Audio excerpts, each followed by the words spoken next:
नमस्कार। वर्ष 2021 का बजट असाधारण परिस्थितियों के बीच पेश किया गया है। इसमें यथार्थ का एहसास भी और विकास का विश्वास भी है। कोरोना ने दुनिया में जो प्रभाव पैदा किया, उसने पूरी मानव जाति को हिलाकर रख दिया है। इन परिस्थितियों के बीच आज का बजट भारत के आत्मविश्वास को उजागर करने वाला है और साथ ही दुनिया में एक नया आत्मविश्वास भरने वाला है। आज के बजट में आत्मनिर्भरता का विजन भी है और हर नागरिक, हर वर्ग का समावेश भी है। हम इस बजट में जिन सिद्धांतों को लेकर चले हैं वो हैं ग्रोथ के लिए नए अवसरों, नई संभावनाओं का विस्तार करना, युवाओं के लिए नए अवसरों का निर्माण करना, मानव संसाधन को एक नया आयाम देना, इंफ्रास्ट्रक्चर निर्माण के लिए नए नए क्षेत्रों को विकसित करना, आधुनिकता की तरफ आगे बढ़ना, नए सुधार लाना। साथियों, नियमों और प्रक्रियाओं को सरल बनाकर आम लोगों के जीवन में ईज ऑफ लिविंग को बढ़ाने पर इस बजट में जोर दिया गया है। ये बजट इंडिविजुअल्स, इन्वेस्टर्स, इंडस्ट्री और साथ ही इंफ्रास्ट्रक्चर सेक्टर में बहुत सकारात्मक बदलाव लाएगा। मैं इसके लिए देश की वित्त मंत्री निर्मला जी को और उनके साथी मंत्री अनुराग जी और उनकी टीम को बहुत बहुत बधाई देता हूं। साथियों, ऐसे बजट देखने को कम ही मिलते हैं जिसमें शुरू के 1-2 घंटों में ही इतने सकारात्मक रिस्पांस आए। कोरोना के चलते कई एक्सपर्ट्स ये मानकर चल रहे थे सरकार आम नागरिकों पर बोझ बढ़ाएगी, लेकिन फिस्कल सस्टेनेबिलिटी के प्रति अपने दायित्वों को ध्यान में रखते हुए सरकार ने बजट साइज बढ़ाने पर जोर दिया। हमारी सरकार ने निरंतर प्रयास किया है कि बजट ट्रांसपेरेंट होना चाहिए। मुझे खुशी है कि आज अनेक विद्वानों ने इस बजट की ट्रांसपेरेंसी की सराहना की है। साथियों, भारत कोरोना की लड़ाई में रिएक्टिव होने के स्थान पर हमेशा ही प्रोएक्टिव रहा है।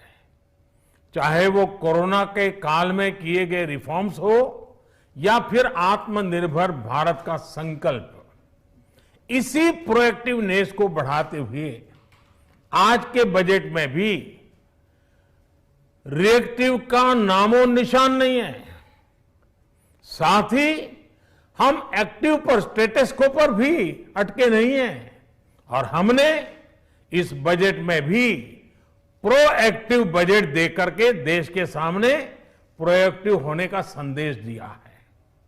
यह बजट उन सेक्टर्स पर विशेष रूप से केंद्रित है जिनसे वेल्थ और वेलनेस दोनों ही तेज गति से बढ़ेंगे, जान भी जहान भी। इसमें एमएसएमईज और इंफ्रास्ट्रक्चर पर विशेष रूप से जोर दिया गया है। इसी तरह ये बजट जिस तरह से हेल्थ केयर पर केंद्रित है वो भी अभूतपूर्व है।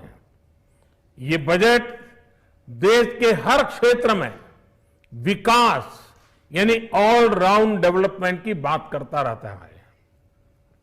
खास तौर पर मुझे खुशी है कि इस बजट में दक्षिण के हमारे राज्य, पूर्वोत्तर के हमारे राज्य और उत्तर में लेह लद्दाख जैसे क्षेत्रों में विकास पर विशेष ध्यान दिया है। ये बजट भारत के कोस्टल स्टेट्स जैसे तमिलनाडु, केरल, पश्चिम बंगाल, इनको एक बिजनेस पावर हाउस बनाने की दिशा में एक बड़ा कदम उठाए। नॉर्थ ईस्ट के राज्य जैसे असम के अनएक्सप्लोर्ड पोटेंशियल को टैप करने में बजट बहुत बड़ी मदद करेगा। इस बजट में जिस तरह से रिसर्च एंड इनोवेशन इकोसिस्टम पर बल दिया गया है, जो प्रावधान किए गए हैं, उनसे हमारे युवाओं को ताकत मिलेगी। भारत उज्जवल भविष्य के लिए बहुत ठोस कदम रखेगा। साथियों, देश के सामान्य मानवी का, महिलाओं का जीवन आसान बनाने के लिए उनके स्वास्थ्य, स्वच्छता, पोषण, शुद्ध जल और अवसरों की समानता, इस पर इस बजट में विशेष बल दिया गया है। बजट में इंफ्रास्ट्रक्चर पर खर्च में अभूतपूर्व वृद्धि के साथ साथ कई व्यवस्थागत सुधार किए गए हैं, जिसका बहुत बड़ा फायदा देश में ग्रोथ और जॉब क्रिएशन, रोजगार के लिए बहुत लाभ होगा। देश में एग्रीकल्चर सेक्टर को मजबूती देने के लिए, किसानों की आय बढ़ाने के लिए इस पर बजट में बहुत जोर दिया गया है। कई प्रावधान किए गए हैं। एग्रीकल्चर सेक्टर में किसानों को और आसानी से और ज्यादा ऋण मिल सकेगा। देश की मंडियों को यानी एपीएमसी को और मजबूत करने के लिए, सशक्त करने के लिए एग्रीकल्चर इंफ्रास्ट्रक्चर फंड से मदद का प्रावधान किया गया है। ये सब निर्णय ये दिखाते हैं कि इस बजट के दिल में गांव है, हमारे किसान है। एमएसएमई सेक्टर को गति देने के लिए, रोजगार के अवसर बढ़ाने के लिए इस बार एमएसएमई सेक्टर का बजट भी पिछले साल की तुलना में 2 गुना से ज्यादा कर दिया गया है। साथियों, ये बजट आत्मनिर्भरता के उस रास्ते को लेकर आगे बढ़ा है जिसमें देश के हर नागरिक की प्रगति शामिल है। ये बजट इस दशक की शुरुआत की एक मजबूत नींव रखने वाला बजट है। सभी देशवासियों को आत्मनिर्भर भारत के इस महत्वपूर्ण बजट के लिए मैं बहुत बहुत शुभकामनाएं देता हूं। फिर से एक बार वित्त मंत्री जी और उनकी टीम को बहुत बहुत अभिनंदन करता हूं, धन्यवाद करता हूं।